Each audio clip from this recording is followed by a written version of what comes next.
is a Declaration of Independence.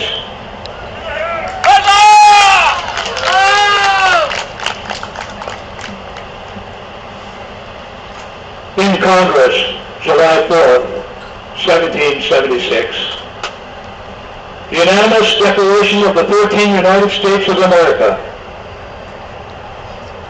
When in the course of human events it becomes necessary for one people to dissolve the political bands which have connected them with another and assume among the powers of the earth the separate and equal station to which the laws of nature and of nature's God entitle them, a decent respect to the opinions of mankind requires that they should declare the causes which impel them to the separation. We hold these truths to be self-evident, that all men are created equal, and that they are endowed by their Creator with certain unalienable rights, that among these are life, liberty, and the pursuit of happiness. That to secure these rights, governments are instituted among men, deriving their just powers from the consent of the governed.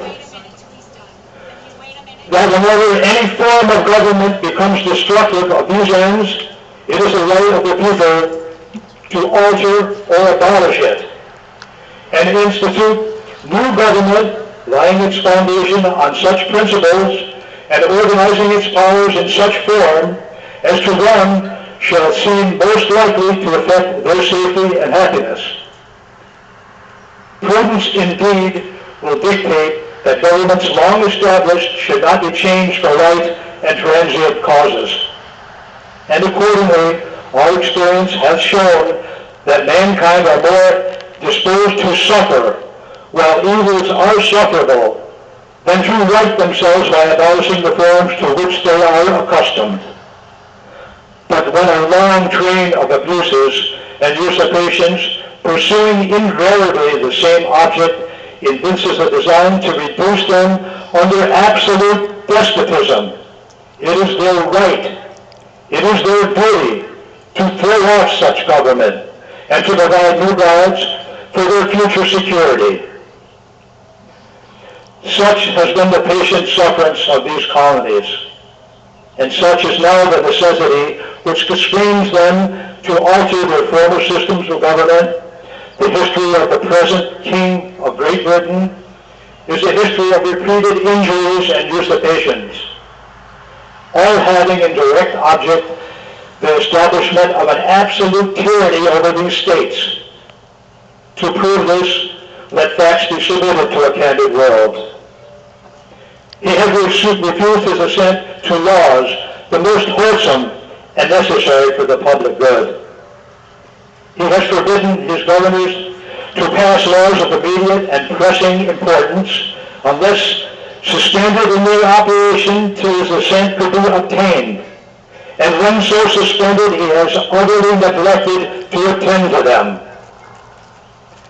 He has refused to pass other laws for the accommodation of large districts of people, unless those people would relinquish the right of representation in the legislature, a right inestimable to them and formidable to tyrants only.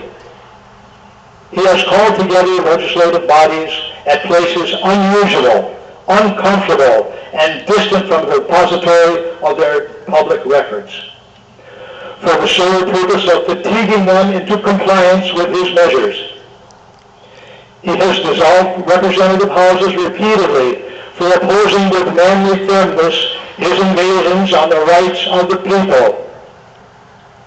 He has refused for a long time, after such dissolutions, to cause others to be elected, whereby the legislative powers, incapable of annihilation, have returned to the people at large for their exercise, the state remaining in the meantime exposed to all the dangers of invasions from without and convulsions within.